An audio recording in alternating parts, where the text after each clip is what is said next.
there is an incredibly alarming trend that we're seeing in state legislatures that poses a very serious threat to democracy, and I want to break it down. So, at the very top level, this centers around who has the authority over elections, and specifically efforts by Republican state legislators to take the power away from election officials. Right among a long list of things, according to a report from a collective of election-focused nonprofits published back in April, not even halfway through the 2021 legislative session, legislators in 36 states had filed 148 bills that would allow them to, quote, muscle their way into election administration as they attempt to dislodge or unsettle the executive branch and/or local election officials who traditionally have run our voting systems. With the report going on to say that these efforts would give legislatures the power to disrupt election administration, and adding that if enacted, these changes could make elections unworkable, render results far more difficult to finalize, and in the worst case scenario, allow state legislatures to substitute their preferred candidates for those chosen by the voters. For example, just by the time that this report was published back in April, legislators in at least 16 states had either proposed or passed measures that would remove certain election administration powers from the purview of the governor and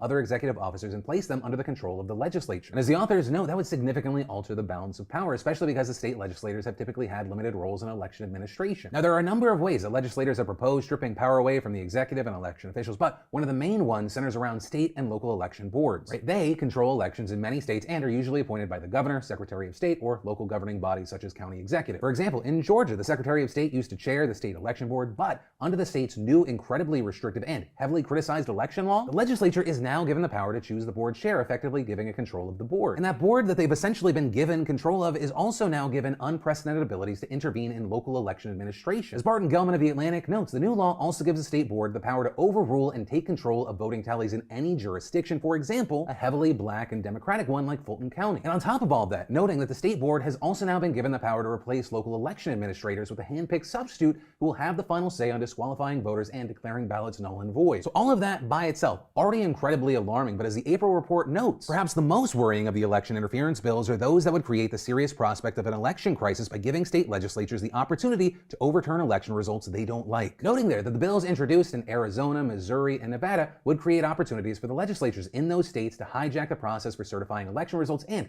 choose a winner that does not correspond with the popular vote. Right, so for some quick context here, the party for whichever candidate wins the popular vote in a state gets to designate electors who will then go to the Electoral College and vote for the person who won their state. And while state legislatures do technically have the power to decide the rules for how electors are chosen, since the 19th century, every state has certified electors who support the popular vote winner. But if a Republican legislature can overrule the popular vote cast for a Democratic president, they can send Republican electors to the college to vote for the GOP candidate instead. And if all of that sounds vaguely familiar to you, it's because it was the main tactic that Trump's team employed after the election, trying to convince Republican legislatures in states that Biden won to take control of the results and send Trump electors to the college instead. And while some election officials did their damnedest to try and make this a reality, ultimately no states took this route. But y'all, based off of everything that we've already talked about and something very concerning that we're going to touch on in a second, essentially 2020 was a trial run. A very messy, shittily put together, in the moment, embarrassing failure, but things are different now. Among other things, as the April report notes, there are a number of bills currently being debated in states that represent a transparent response to the failed effort by some legislators in key swing states to change the result of the 2020 election, with arguably the most worrisome of these proposals being one in Arizona, which would, quote, allow the legislature to override the popular vote for any reason, by allowing it at any time before the presidential inauguration to revoke the Secretary of State's issuance or certification of a presidential elector's certificate of election. In other words, the bill would literally just let the state legislature decide to overrule the popular vote, decertify the election, and choose their own electors. And if you're wondering, Phil, how the hell is any of that constitutional? As Ed Kilgore of The Intelligencer explains, the US Supreme Court has never actually made a ruling regarding the radical constitutional theory that this proposal relies on, that the Constitution gives state legislatures absolute sovereignty in regulating federal elections. And as Gelman notes, 4 justices have already signaled support for this doctrine, and Amy Coney Barrett, Trump's latest appointee, would become the decisive vote, and she has not spoken on this issue yet, with him adding that the Supreme Court, friendly to the doctrine, would have a range of remedies available to it, including throwing out the vote altogether and allowing the state legislature to appoint electors of its choosing. And so as a result, you have Gelman, Kilgore, and many more arguing that these efforts by state legislatures to shift election administration to their hands is just a further continuation of Trump's election coup. But these measures are even more concerning when paired with the widespread voting restrictions that have been proposed in states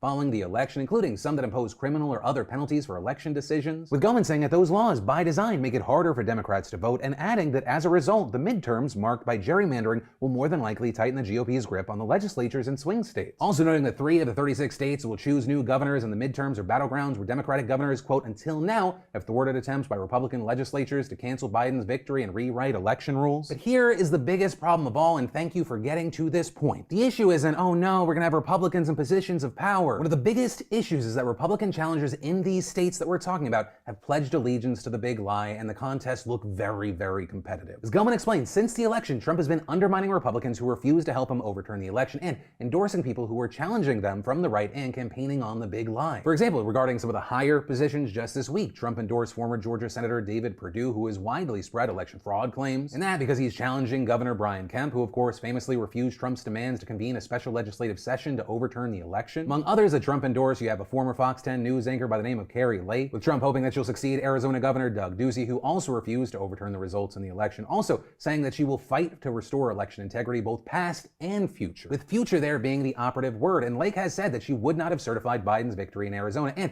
even promises to revoke it somehow if she wins. But I don't want you to leave this video thinking this is just something that could, maybe, sort of happen if these governors or other state officials are elected. Because, as should be clear from all the bills and state houses that we just talked about, there are already people in the legislatures working to subvert the will of the people in key battleground states that are also getting support from Trump. Or last month, he backed Michigan State Representative Matt Maddox's campaign to be the next state House GOP leader. And again, that's because Maddox has promoted Trump's claims that the election was stolen. Yo, none of this is normal. This isn't a difference of opinion, political or otherwise. This is, I support democracy or I don't. The lies, and especially the big lie, which he was even saying before the election happened, they have been successful with his base. Right, according to a recent poll, 64% of Republican-leaning voters said they did not believe that Biden won enough votes legitimately to win the presidency. So not only is the big lie eroding the ability for democracy to exist in this country moving forward, it's actually gotten to the point where it's emboldened people to say, yeah, I don't give a fuck about the real will of the people. Because Trump has convinced so many of his people that they were robbed of their president. So all bets are off, anything's on the table because we have to stop them from cheating. Despite failure after failure, whether it be in court or just